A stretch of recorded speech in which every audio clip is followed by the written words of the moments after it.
Welcome to the Write Good Books podcast, the audio companion to WriteGoodBooks.com, with your host Jason Bougger. Hey everybody, welcome back to the podcast. I'm Jason. I'm here with our co-host Scott Michael Childers. How you doing, Scott? I'm doing fine. You're looking awfully handsome today. Well, quit looking at the mirror. I'm over here. I gotta make fun because I've known you for a long time and you were the last holdout on the person to get glasses and you're sporting a new pair. As a guy who's had corrective lenses since the second grade, I've always been jealous. So welcome to the club. Yay. Yay, indeed. This is fun because we're under a tornado warning today, so we spent some time in the basement before we recorded.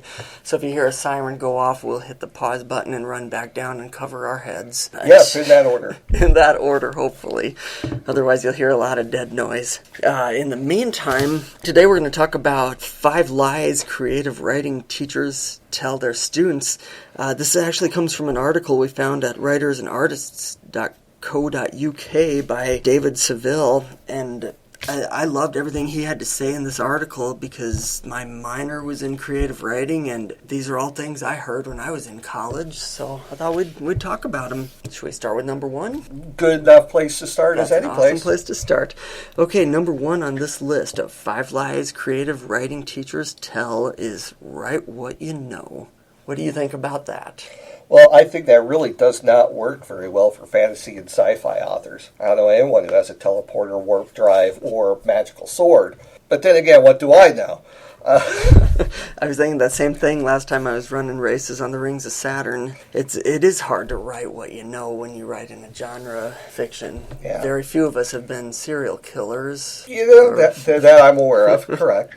Like many of these that we'll talk about today, as we discuss the article, there's a small nugget of truth that seems to have been expanded to cover more than it really means. Go ahead. Okay, well, for me, you do have to know a little bit. If you're writing about, say you're interested in politics, and you're writing fantasy, you're going to bring your political interest into the political system of your fantasy world. So you are writing what you know to a degree. If you're interested in religion, you might want to come up with a religion for your fantasy world and base that on your interest. Yeah. Or even maybe that's what you're writing is more of a fiction with a religious bent. Even in the real world, maybe that's where you go with historical fiction or literary fiction. So it's not down to the nitty-gritty details of things that you're making up. It is fiction. However, it needs to ring true. So facts and what you know about, like I said, the political system of an area. You could use that so that way it rings true. Emotional responses. Use the emotional responses you've had in some area, because that will ring true. Yeah, channel those into your characters. You know, you may not be a serial killer, but you've experienced rage. You channel that into your serial killer character. Bad example, maybe. Yeah, unless you write that type of fiction. But again, it's taking what you know and using that to inform what you're writing. Not necessarily that's all you write. Because if it was just write what you know, then you're writing nonfiction, which is also very handy. But that's not what many of you seem to be writing from what we've gathered from feedback. Right. We'll probably do podcasts expanding on these topics. Yeah, eventually. So sounds good. Yeah, I like that. Let's move on to number 2. Write every day. Well, I'm going to confess, this is the one that I do agree with on this list 100%. I try to write every day. So I'll let you talk on this one first, I guess. Well, and here's the thing. I disagree with you. I don't think you need to write every day. You do have to write often. You have to keep in the practice of writing. You need to work on your craft. Now, writing every day, no, I do not agree with that topic. It's hard. But here's one thing. If you are the type of person that needs that rhythm, that daily rhythm of get up, do this, do that, go to work, feed the kids, whatever. If that's what you use normally in your day, then yeah, add writing into that. because that's how you live your life. If you're a person like me who does not have that daily schedule, I do what I need to do when it needs to be done because of my work days, then I don't write every day, but I'm still writing. Now, granted, sometimes it's not, I'm writing fiction, sometimes I'm writing for work, but keeping it in that practice more often than not is more important than struggling to fit it in every day if you're not that type of person. And it is true. If you really are struggling to fit it in, sometimes your writing won't be quality. And if it becomes a chore, if it stops being fun, it's not going to be good quality. And it could actually harm you in the long run. So you never want to feel discouraged. And if you say, I'm going to write every day no matter what, and then you miss a day, then you might feel bad about missing a day. And it's kind of like exercising if you miss a scheduled day and you beat yourself up over it. Yeah. So I think we discussed this on an earlier episode, but again, you know the type of person you are, and if you don't, then you need to spend some time learning who you are before you make the commitment to write every day. Jason and I are very different when it comes to the way we live our lives day to day. I'm not a scheduler. I keep trying and not succeeding because I have other issues not related to anything with writing. yeah. But and if I don't have a schedule, my life falls apart and I cry. well, that was too much information. I don't really cry. But that's Yeah, scheduler and yeah. Make it work for you. Number 3 is Harlan Coben is a bad writer. Now that's what the example in this article says. You could insert anybody. When I was in high school, it was Stephen King. Now people say it's I'm forgetting the name, Twilight. Yeah.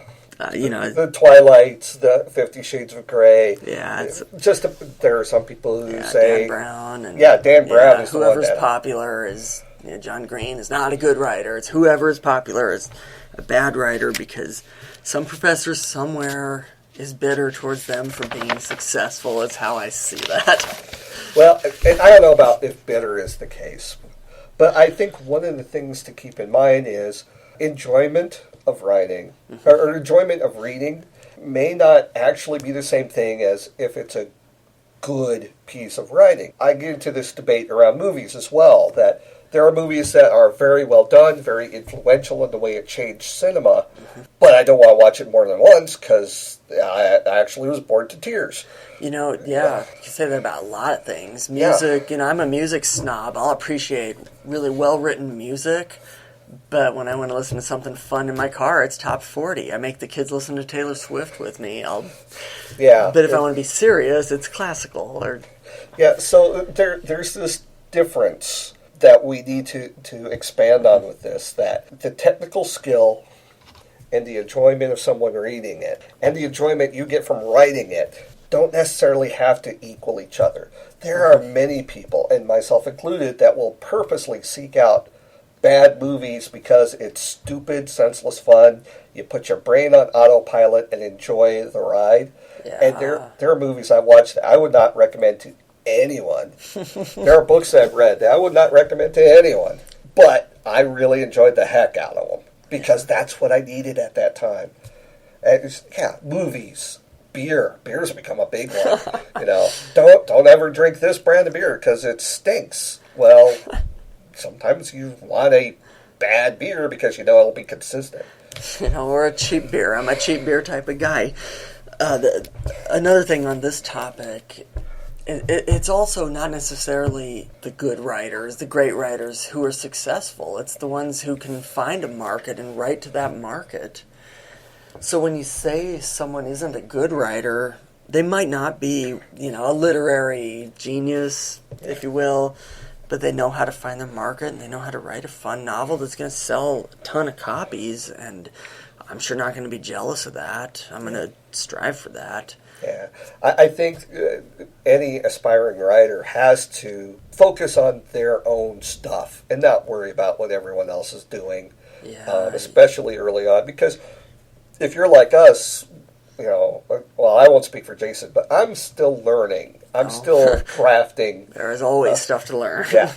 So I think the most important thing is don't worry about if so-and-so is a good writer, because that's subjective.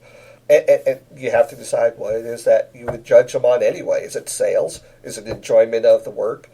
so many different facets that it's just an overreaching statement that really doesn't mean anything anymore. It really doesn't. If anything, it might inspire you a bit. You can say, well, they made it, I can make it too, but I don't think you should even try to emulate other writers, because everybody hit the right moment at the right time, or the right story at the right time. So work on what you can, write what you know. Should I go back? But to go forward, number 4 on this list is show, don't tell. This one was always hard for me to understand when I was younger, when I was writing.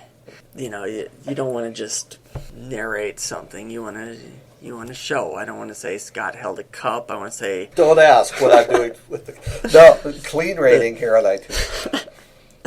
But yeah, you don't want to say it's raining outside. You want to describe the thunder we're hearing. You want to describe the tornado siren we hear going off. You don't want to just say a dark and stormy night. You want to talk about cowering in the bathroom, hoping your house doesn't collapse on itself.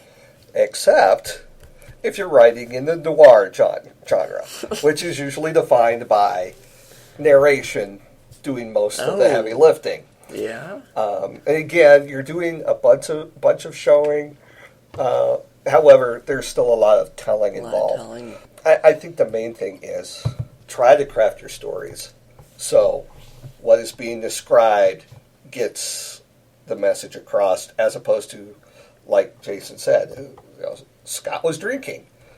Or you could say Scott lifted the silver cup to his mouth and enjoyed a refreshing drink of mineral water, which is not in the cup.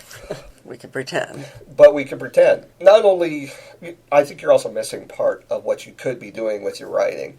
If you're constantly telling, where's the characterization that comes from that? Now, if I said that I was drinking from a silver cup with, water, that would be different for the character of me, as opposed to if I picked up a glass bottle filled with Corona, or insert your favorite product placement here. You can tell a little by telling and not showing. You're missing the chance to have a more full character experience. Yeah. To kind of go on a brief side note here, I think one of the ways I tell when I find showing instead of telling with the theme of absence, my e-zine, is this is so subjective, but when you're reading something, you're either feeling it or you're reading it.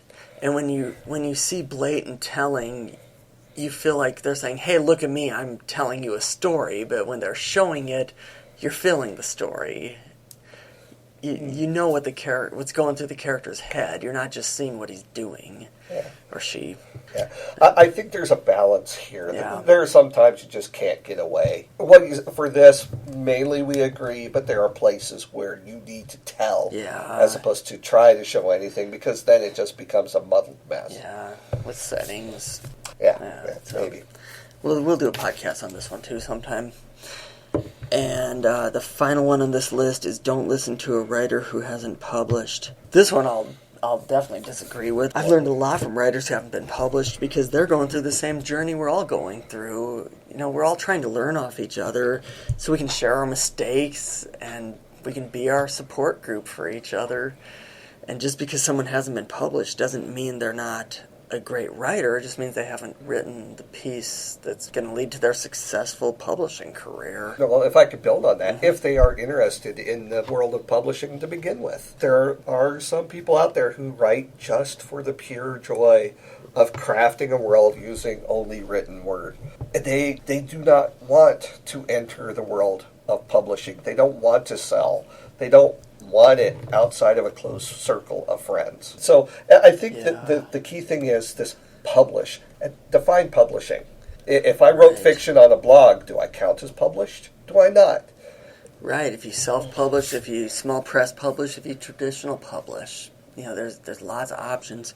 And also, writers who haven't been published, all writers are readers, or at least they should be. They're going to know what a good story is. They're going to have good advice. They're going to know good writing from bad writing. So you can't base someone's knowledge on their publication history. Now, we aren't saying that every writer, published or unpublished, is a font of all knowledge. They're going to say stuff that Well, even right now, you may be listening to us in the car on your headphones and just shaking your head. Yeah, hopefully saying, we're not setting off your BS meter, but we could be. and that's okay. Yes. Because this is, it's not a mathematical equation. Mm-hmm. Well, even with mathematical equations, 2 plus 2 equals 1 plus 3. There's many ways to get where you want to be. Some are more scenic, some are more direct. So, like right now, I'm just speaking the most roundabout stuff I've ever heard come out of my mouth. But it's all for fun. I think that's it. We went through the list. This is a great list. I'll put the link to the article up on the main site, on the blog post with the link to this podcast. So if any of our listeners have a myth that they've heard, whether it's from a creative teaching writer or just another writer or some half-formed truth that they've experienced themselves, why don't you tell us about it? And if we get enough, we might do another podcast of writing myths exposed. Yeah, leave us a comment, and thanks for writing. Check us out on the web, www.writegoodbooks.com. See ya. See ya.